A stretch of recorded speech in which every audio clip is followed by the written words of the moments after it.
I woke up one February morning to find 3 feet of fresh snow piled across my entire walkway. And standing at the property line with a shovel in her hands was Patricia Mortenson, the HOA president, wearing her signature purple puffer jacket and the most satisfied smile I had ever seen.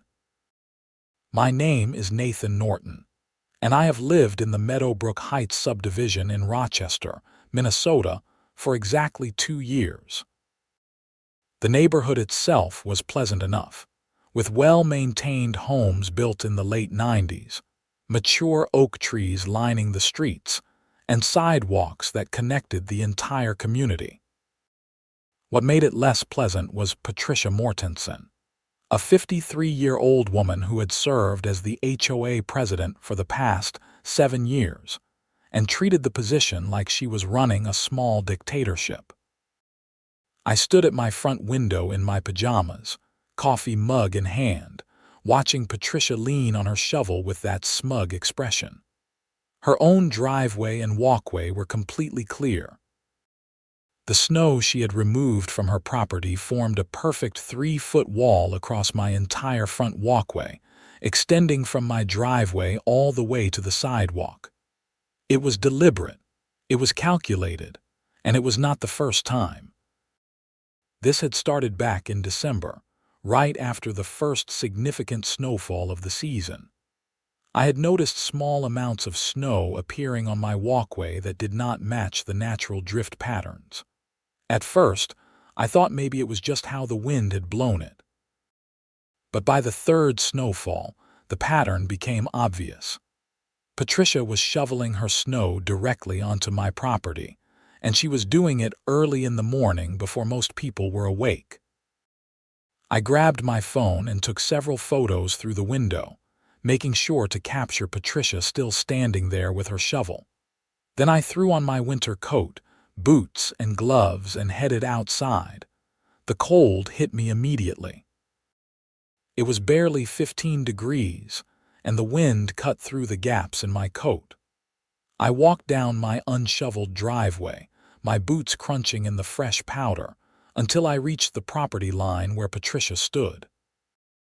"Good morning, Nathan," she said cheerfully, as if we were meeting at a summer barbecue instead of a snow-covered battleground at 7 in the morning. "Patricia, you just shoveled all your snow onto my walkway," I said, keeping my voice level despite my frustration. "I did no such thing," she replied, her tone switching from cheerful to offended in an instant.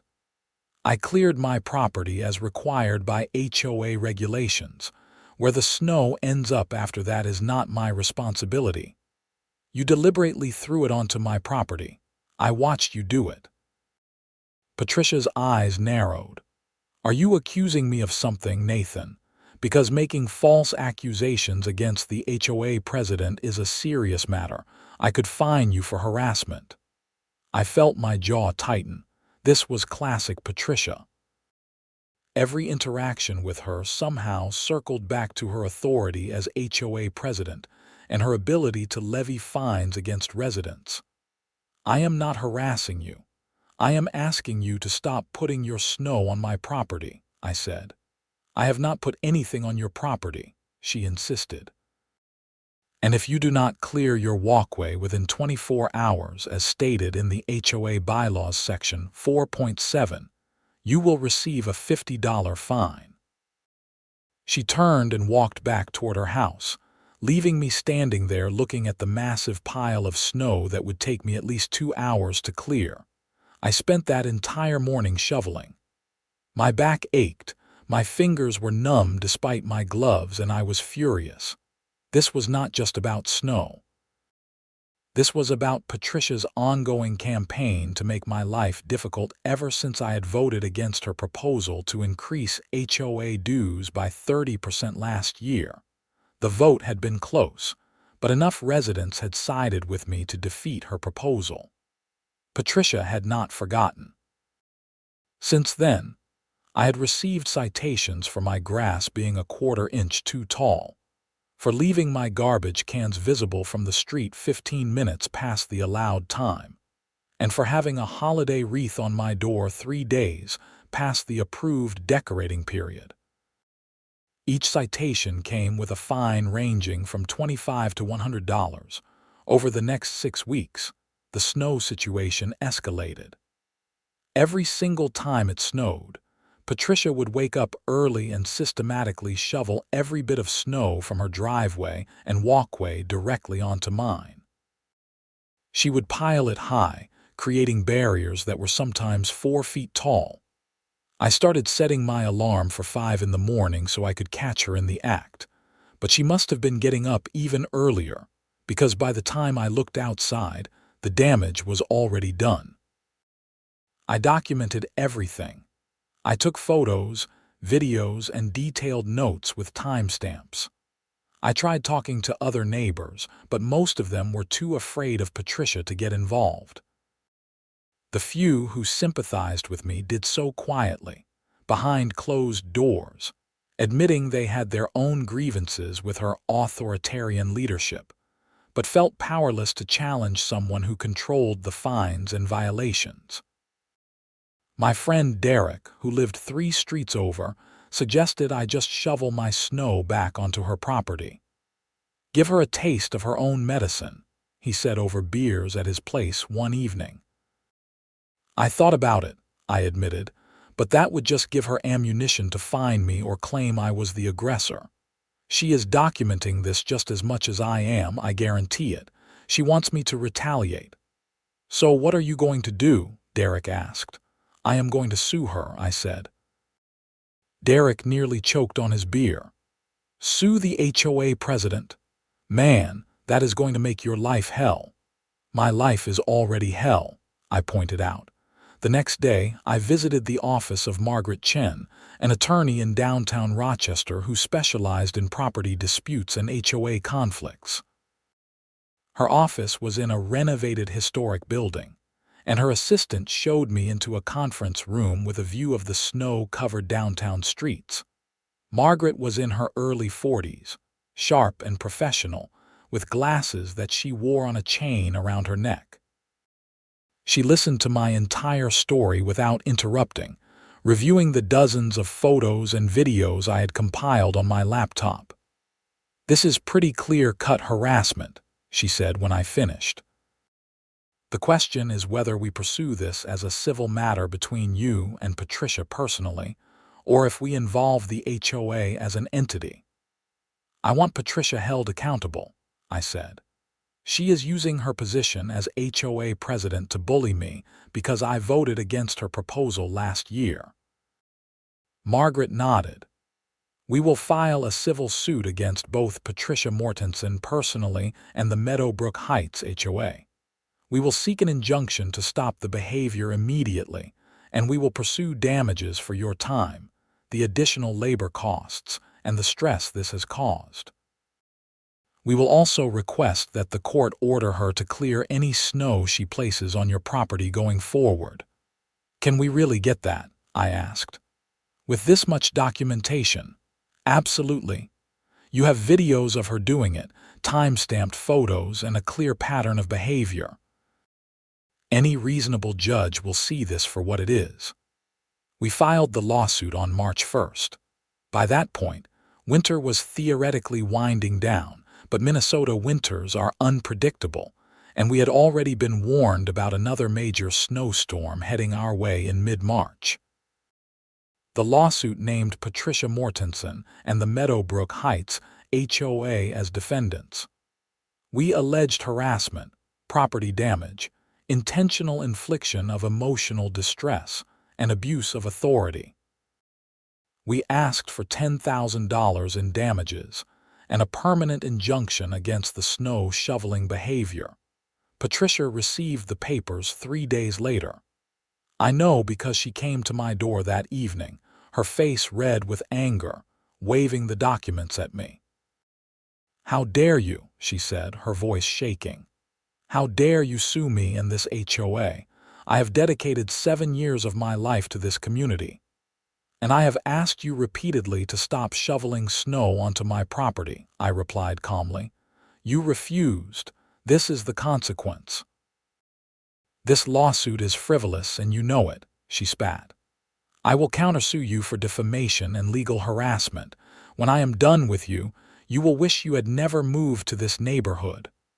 I already wish that, I said and closed the door. The next morning, I found a certified letter from the HOA in my mailbox. It was a notice of violation for 12 separate infractions, ranging from a supposedly unmaintained lawn buried under 2 feet of snow, so I am not sure how she determined that, to improper parking in my own driveway, to having window treatments that were allegedly not approved colors. Each violation carried a $50 fine, totaling $600 due within 30 days. I immediately forwarded the notice to Margaret, who added it to our evidence file as further proof of retaliation and harassment. The preliminary hearing was scheduled for late March in the Olmsted County Courthouse. On the morning of the hearing, Minnesota decided to dump another 8 inches of snow on us, as if the universe had a sense of humor. I arrived at the courthouse early, dressed in my only suit, and met Margaret in the hallway outside the courtroom. "How are you feeling?" she asked. "Nervous," I admitted. "I have never sued anyone before. Just be honest and straightforward." Judge Williamson is fair and does not tolerate nonsense. Let me do most of the talking. We entered the courtroom, and I saw Patricia sitting at the defendant's table with her attorney, a middle-aged man named Robert Sterling, who apparently specialized in HOA defense. Patricia wore a conservative navy suit and had styled her hair in a way that made her look softer, less severe than her usual appearance. She glanced at me once with pure contempt in her eyes, then looked away. Judge Williamson was a woman in her 60s with gray hair pulled back in a bun and reading glasses perched on her nose. She had a reputation for being no-nonsense and efficient. "This is Norton versus Mortenson and Meadowbrook Heights HOA," she said, reviewing the file in front of her. "Counselors, we are here for a preliminary hearing on the plaintiff's request for a temporary injunction.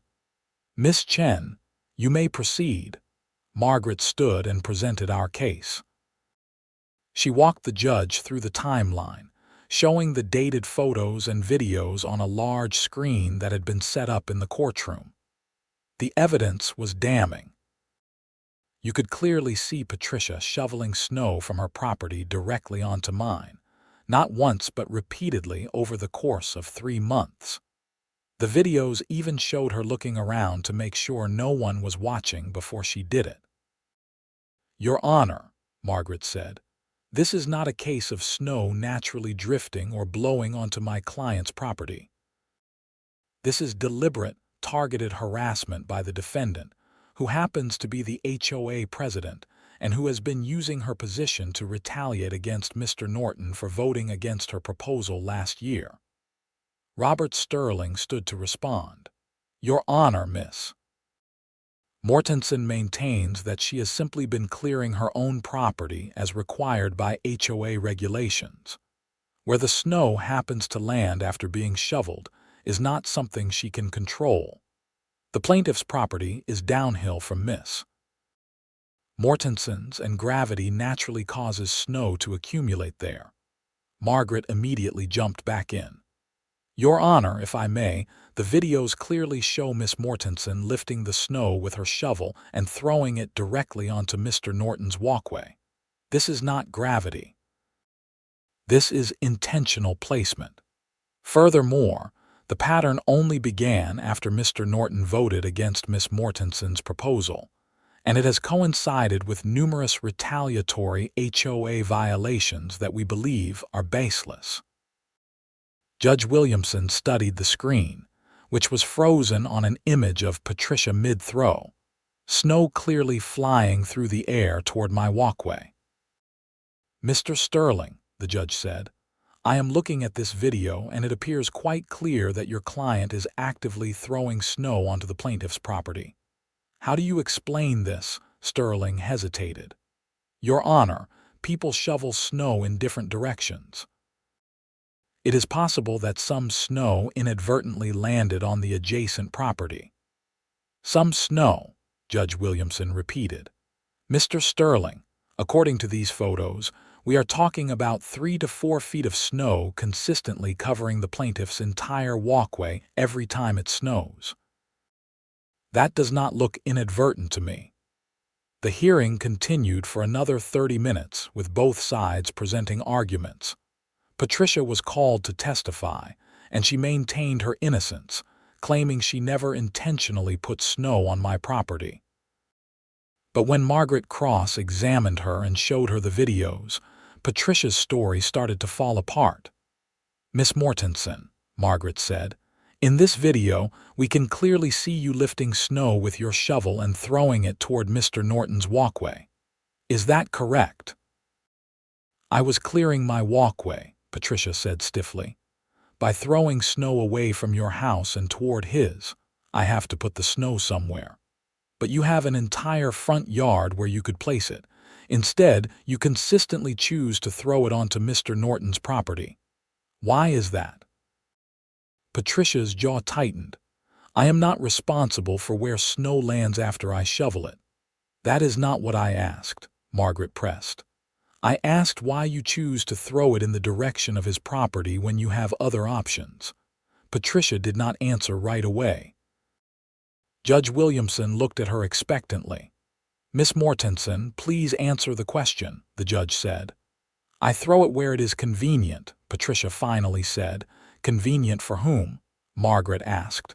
The judge had heard enough. She removed her glasses and set them on the bench. "I am going to grant the plaintiff's request for a temporary injunction," Judge Williamson said. "Miss Mortenson, you are hereby ordered to cease shoveling, placing, or otherwise depositing snow onto the plaintiff's property. Furthermore, given the extent of the behavior documented here, I am ordering you to personally clear any snow from Mr. Norton's walkway that you have placed there during the current snow season. This order is effective immediately and will remain in effect pending the outcome of the full trial." Patricia's face went pale. "Your Honor, that is unreasonable. I cannot be expected to clear his walkway." "You created this situation, Miss Mortenson. You will remedy it. If there is any snow on Mr. Norton's walkway that came from your property, you will clear it daily until the snow season ends or until this court orders otherwise. Do you understand?" "Your Honor, do you understand?" Judge Williamson repeated, her voice firmer. "Yes," Patricia said through clenched teeth. "We left the courthouse, and I felt lighter than I had in months. Margaret was pleased with the outcome. That was better than I expected for a preliminary hearing," she said. The judge clearly saw through her story. "Now we need to prepare for the full trial, which will probably be scheduled for late spring or early summer." "What happens if Patricia does not comply with the order?" I asked.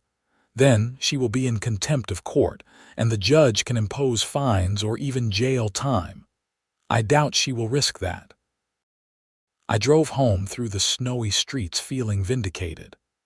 When I pulled into my neighborhood, I saw several neighbors outside shoveling their driveways. A few of them waved at me, and I wondered if word had already gotten around about the court hearing. The next morning, I woke up to another surprise snowfall. Just a few inches this time, but enough to require clearing. I made coffee and stood at my window, waiting to see what Patricia would do. At 8 in the morning, she emerged from her house wearing her purple puffer jacket. She looked miserable. She shoveled her own walkway first, carefully placing the snow on her own lawn. Then, to my amazement, she crossed the property line and began shoveling my walkway. I watched through the window, sipping my coffee, as the woman who had spent 3 months making my life miserable now cleared my walkway with sharp, angry movements. Each shovelful of snow was thrown with barely contained rage. It took her nearly an hour to clear both her property and mine. When she finished, she looked up at my house. I was still standing at the window, and our eyes met. The hatred in her expression was palpable. She turned and walked back to her house without a word. This became the routine. Every time it snowed, Patricia had to clear both her walkway and mine. Word spread quickly through the neighborhood about the court order, and suddenly, people were not so afraid to talk to me.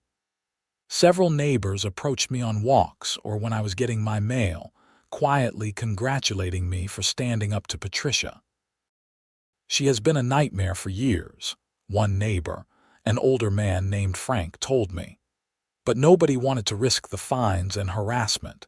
I am glad someone finally did something about it." But Patricia's humiliation only made her more determined to make me pay in other ways. The retaliatory HOA violations continued.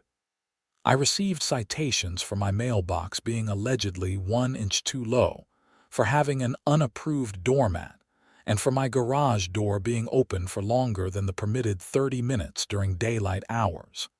Each citation carried a fine. I forwarded every single one to Margaret, who added them to our growing evidence file for the trial. In April, as the snow finally began to melt, I received a notice from the HOA that my dues were being increased by $500 for the year due to what they called an administrative burden fee. The notice explained that the fee was necessary to cover the increased legal costs the HOA was incurring. I called Margaret immediately. "Can they do this? Can they charge me more because I sued them?" "No," Margaret said firmly. "That is absolutely retaliation and it is not legally permissible. Save that notice. We are adding it to the lawsuit." The full trial was scheduled for early June. As the date approached, I felt the weight of the situation settling on me.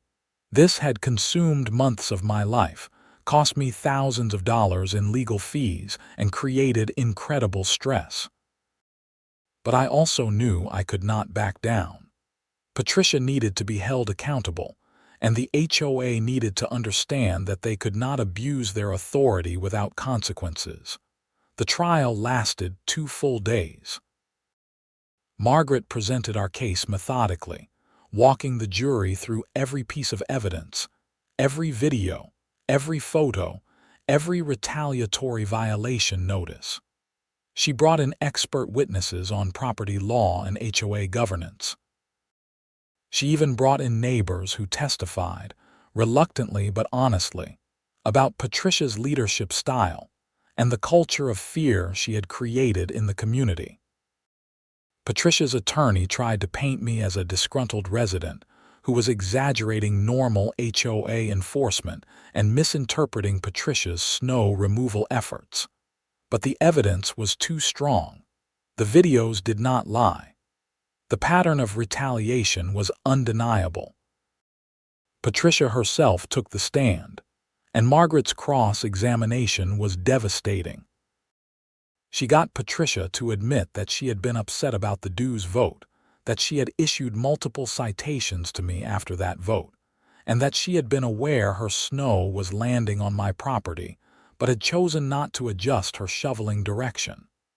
"Miss Mortenson," Margaret said, "you testified earlier that you did not intentionally place snow on Mr. Norton's property. But you just admitted that you knew the snow was landing there and you chose not to change how you were shoveling. Which is it?" Patricia's face flushed. "I meant I was not trying to cause problems. I was just clearing my property." "But you were aware it was causing problems for Mr. Norton, correct? He complained about it, yes. And you continued to do it anyway." "I had to clear my property." "In that specific direction, toward his walkway, even though you had other options?" Patricia did not answer. The silence spoke volumes. The jury deliberated for 4 hours. When they returned, the forewoman stood and read the verdict. "We find in favor of the plaintiff, Nathan Norton," she said. "We find that the defendant, Patricia Mortenson, did intentionally and repeatedly place snow on the plaintiff's property as a form of harassment and retaliation. We find that the defendant did abuse her authority as HOA president to issue retaliatory and baseless violations against the plaintiff. We award the plaintiff damages in the amount of $15,000 to be paid jointly by Patricia Mortenson and the Meadowbrook Heights HOA. I felt relief wash over me. Margaret squeezed my shoulder. Across the courtroom, Patricia sat frozen, her face blank. But Judge Williamson was not done. She addressed Patricia directly. "Miss Mortenson, your behavior throughout this case has been appalling. You used your position of authority within the HOA to harass and retaliate against a resident who simply exercised his right to vote. You wasted this court's time with baseless defenses and showed no remorse for your actions. I am making my temporary injunction permanent. You are permanently barred from shoveling, placing, or depositing snow or any other material onto Mr. Norton's property. Furthermore, I am ordering the Meadowbrook Heights HOA to remove you from your position as president immediately. You may not serve in any leadership capacity within that HOA for a period of no less than 5 years." Patricia stood suddenly. "Your Honor, you cannot do that. The HOA board elects its own officers." "I can, and I just did," Judge Williamson said. "You have abused your authority, and this court will not allow that abuse to continue. If the HOA board fails to remove you within 30 days, I will hold the entire board in contempt. Do you understand?" Patricia's attorney pulled her back down into her seat, whispering urgently to her. "This court is adjourned," Judge Williamson said, and struck her gavel. Walking out of the courthouse that day felt surreal. Margaret was thrilled with the outcome, though she reminded me that collecting the judgment might take time. "HOAs often try to drag out payment," she warned. "But we will pursue it aggressively, and the order removing Patricia from leadership is immediate and enforceable. That is huge." Word of the verdict spread through Meadowbrook Heights faster than I could have imagined. By the time I got home, there were 3 messages on my phone from neighbors wanting to talk. Derek came over that evening with a bottle of whiskey to celebrate. "You actually did it," he said, shaking his head in amazement. "You beat the HOA. "I beat Patricia," I corrected. "The HOA is still there. They just need better leadership." 2 weeks after the trial, the HOA held an emergency board meeting. Patricia was formally removed as president, and the board elected a new president, a retired accountant named George who had lived in the neighborhood for 15 years and was known for being fair and reasonable. George called me a few days after his election. "Nathan, I want to apologize on behalf of the board and the entire HOA for what Patricia put you through. That should never have happened. We are going to review all the citations she issued to you and several other residents and void any that were baseless or retaliatory. We are also going to revise our bylaws to include better oversight and accountability measures so this cannot happen again." "I appreciate that, George," I said. "I never wanted to be at war with the HOA. I just wanted to live in my house in peace." "You should be able to do that," George said. "And moving forward, you will." The HOA paid the judgment in July, sending me a check for my portion of the $15,000. Patricia's share was apparently being paid through a payment plan, but that was not my concern. I used part of the money to reimburse myself for legal fees and took a long weekend vacation to Chicago, my first real break-in over a year. Patricia moved out of Meadowbrook Heights in September. I heard through the neighborhood grapevine that she had bought a condo in a different part of Rochester, a building with no HOA. The irony was not lost on anyone. Under George's leadership, the HOA transformed. Violations were issued fairly and rarely. The focus shifted from petty enforcement to actual community improvement. We organized neighborhood events, improved the common areas, and created an anonymous suggestion system so residents could raise concerns without fear of retaliation. I even volunteered to join the landscaping committee, something I never would have considered under Patricia's regime. Working with other residents to improve the neighborhood felt good, constructive, nothing like the constant conflict that had defined my first 2 years there. One October evening, I was raking leaves in my front yard when Frank, the older neighbor who had congratulated me months earlier, walked by with his dog. "Nathan, got a minute?" he asked. "Sure, Frank." "What is up?" He glanced around, then lowered his voice slightly. "I just wanted to say thank you. I know you probably do not think about it much anymore, but what you did, standing up to Patricia, it changed this whole neighborhood. People are not afraid anymore. We actually feel like we live in a community now instead of under a dictatorship." I leaned on my rake, surprised by the emotion in his voice. "I just did not want someone shoveling snow onto my walkway." Frank laughed. "Maybe that is how it started, but it became about a lot more than that.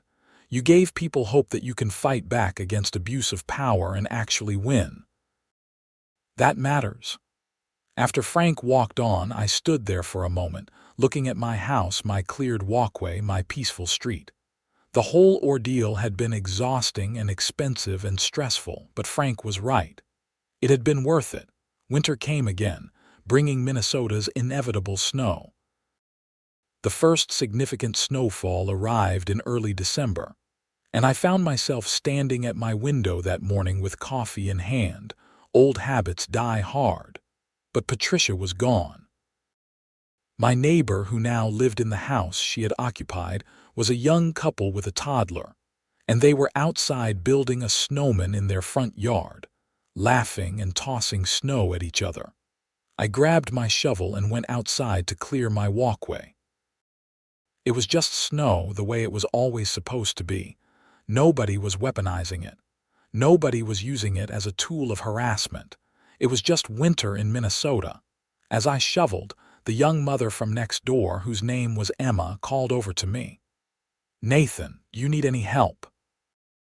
"My husband can come over with his snowblower." "I am good, thanks," I called back, "but I appreciate the offer." "Well, if you change your mind, just let us know. We are happy to help." That was the neighborhood now, people helping each other instead of tearing each other down. It was what it should have been all along. The full story eventually made its way into local news.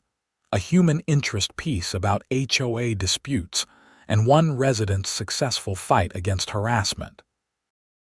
The article portrayed the situation fairly, and while it did not name Patricia directly to avoid libel issues, anyone in Rochester who cared to know could figure out who the story was about. The publicity had an unexpected consequence. I started receiving calls and emails from people in other HOAs around Minnesota, and even in neighboring states, asking for advice on their own disputes with abusive HOA leadership. I was not a lawyer and could not offer legal advice, but I shared my experience and encouraged people to document everything and seek legal counsel when necessary. Margaret Chen actually started getting more HOA-related cases as a result of the publicity, and she told me that awareness was growing about the potential for abuse within HOA structures and the need for better regulation and oversight. "You started something," she told me during a follow-up call. "Whether you meant to or not." I had not meant to become any kind of activist or symbol. I had just wanted Patricia to stop shoveling snow onto my walkway. But I accepted that the case had taken on larger meaning for people who felt powerless in the face of HOA overreach. In the spring, the Meadowbrook Heights HOA held its annual meeting, the first one under George's leadership. The turnout was the highest it had been in years. People actually wanted to participate now that they did not fear retaliation. During the meeting, George presented proposed changes to the bylaws that would limit the president's unilateral authority, require board votes for any fines over $25, and create an independent appeals process for residents who received citations. The changes passed unanimously. After the meeting, several residents approached me to thank me again for what I had done. It was gratifying but also a little uncomfortable. I had not sued Patricia to be a hero. I had done it because I was fed up and out of options. Still, I accepted their gratitude gracefully and felt genuinely hopeful about the future of the neighborhood. By the time summer arrived, Meadowbrook Heights felt like a completely different place. The new family next door hosted a block party, something that had not happened in years. Neighbors who had barely spoken to each other under Patricia's regime were now organizing playdates for their kids and weekend cookouts. I stood in someone's backyard one warm July evening, beer in hand, listening to Derek tell an exaggerated version of the snow shoveling saga to a group of neighbors who had not heard the full story. They laughed at his dramatic reenactments of Patricia's angry shoveling after the court order. "You should have seen her face," Derek said. "She looked like she was going to explode every single time she had to shovel Nathan's walkway." "I cannot believe she actually did it, though," Emma said. "I mean, once the judge ordered it, she could have just refused and dealt with the contempt charge." "Patricia was a lot of things," I said, "but she was not stupid. A contempt charge could have meant jail time. She was angry, but not that angry." "Do you ever hear anything about her anymore?" someone asked. "No," I said, "and I hope I never do. That chapter is closed." But life has a way of bringing things full circle in unexpected ways. In August, I received a letter in the mail from an attorney representing Patricia. My heart sank when I saw the return address. I called Margaret immediately. What could she possibly want now? I asked after explaining the letter. "Open it and read it to me," Margaret said. I tore open the envelope and unfolded the single page inside. As I read it, my confusion grew. "It is an apology," I said slowly, "or at least it is worded like one. She says she has been going through therapy and reflecting on her behavior, and she realizes that what she did was wrong. She is apologizing for the harassment and the snow shoveling and the retaliatory fines. She says she hopes I can forgive her, though she understands if I cannot." There was a long pause on the other end of the line. "That is unexpected," Margaret finally said. "Do you believe it?" "I do not know," I admitted. "Part of me thinks it might be genuine. The other part thinks this could be some kind of strategy for something else." "Well, you are under no obligation to respond," Margaret said. "If you want my opinion, I would say read it, file it away, and move on with your life. Whether her apology is genuine or not does not really matter. You already won. You do not need her apology to have closure." She was right, but the letter bothered me for days. I kept rereading it, trying to determine if it was sincere. The language was careful, almost therapeutic in tone, which supported the claim that she had been working with a therapist. But there was also something performative about it, as if she was checking a box on some kind of personal redemption checklist. Ultimately, I decided not to respond. Margaret was right. I did not need Patricia's apology. I had already moved on, and responding would only reopen a door that I had worked hard to close. As fall arrived, and the leaves began to change, I found myself reflecting on the entire experience. It had been almost a year since the trial, and the neighborhood had continued to thrive under new leadership. The HOA functioned smoothly, people were happy, and I had not received a single baseless citation since Patricia's removal. I had also learned something important about standing up for yourself. For years, I had been the kind of person who avoided conflict, who tried to get along with everyone even when they did not deserve it. Patricia had pushed me past my limit, and in fighting back, I had discovered that I was stronger than I thought.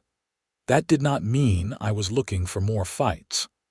I was perfectly happy living my quiet life, going to work, maintaining my house and enjoying my neighborhood. But I also knew that if I ever faced another Patricia, another abuser of authority, I would not hesitate to stand up again. Winter returned, as it always does in Minnesota. The first snow fell in late November, a light dusting that coated everything in white. I stood at my window that morning, coffee in hand, and watched Emma and her husband outside with their toddler, who was experiencing his first real snow. The kids' delight was infectious, and I found myself smiling. My walkway was clear, except for the natural accumulation of fresh snow. Nobody had shoveled anything onto it. Nobody had weaponized the weather against me. It was just snow, beautiful and peaceful. I grabbed my shovel and headed outside. As I cleared my walkway, Emma called over, "Nathan, thank you again for everything you did last year. I know we moved here after it was all over, but this neighborhood is so wonderful because of people like you." "Just trying to live in peace," I called back. "Well, you made it possible for all of us," she said. I finished shoveling and stood there for a moment, breathing in the cold air, watching the neighborhood come to life around me. Kids were sledding in the common area. Someone was making a snowman. A group of teenagers was having a snowball fight. This was what community was supposed to feel like. Not fear and fines and petty power struggles, but people living their lives, helping each other, and enjoying the place they called home.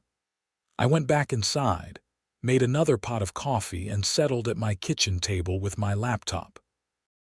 I had been thinking about writing down the full story of what happened, not for publication necessarily, but just to have a complete record. Maybe someday it would help someone else who was going through something similar. As I typed, I realized how much the experience had changed me. I was more confident, more willing to speak up when something was wrong, more aware of my own rights and the importance of defending them.